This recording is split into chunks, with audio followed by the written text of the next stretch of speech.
একটা নির্দিষ্ট বয়সের পর ছেলেরা যেন পরিবারের বোঝা হয়ে দাঁড়ায়।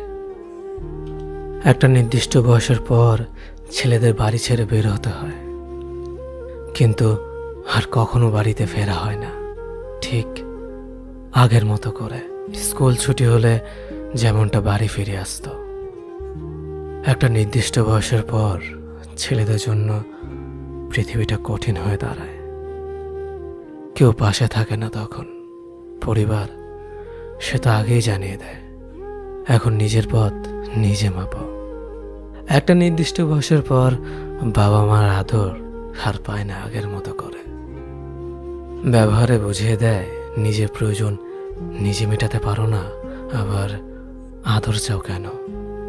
একটা নির্দিষ্ট বয়সের পর ছেলেরা ডিপ্রেশনে ভুগতে থাকে, আর হ্যাঁ, সেটা ক্যারিয়ারের জন্য, নয়তো যে পরিবার তাকে সন্তান স্বীকৃতি দিতে লজ্জা পায়। একটা নির্দিষ্ট বয়সের পরে পরিবারের কাছে সামান্য কিছু আবদার করার যোগ্যতা হারিয়ে ফেলে ছেলেরা। তখন মোবাইলে রিচার্জের জন্য 20 টাকা পরিবার থেকে চাওয়ার চেয়ে আত্মহত্যাটাই সহজ মনে হয়। নির্দিষ্ট একটা সময়ের পর ছেলেদের চারপাশটা ধীরে ধীরে সংকুচিত হয়ে আসে। এই সময়টাতে একটা ছেলে কতটা কষ্টে থাকে সেটা কেউ জানতে পারে না। একটা নির্দিষ্ট সময় পর পৃথিবী জানিয়ে দেয় তুমি সোনার চামচ মুখে নিয়ে জন্মাওনি।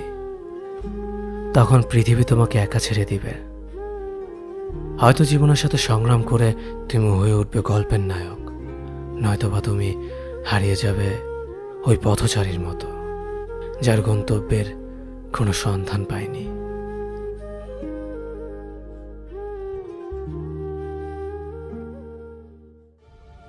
এই শোনো, চ্যানেলটি সাবস্ক্রাইব করে ঘন্টাটি বাজিয়ে দিও, কেমন?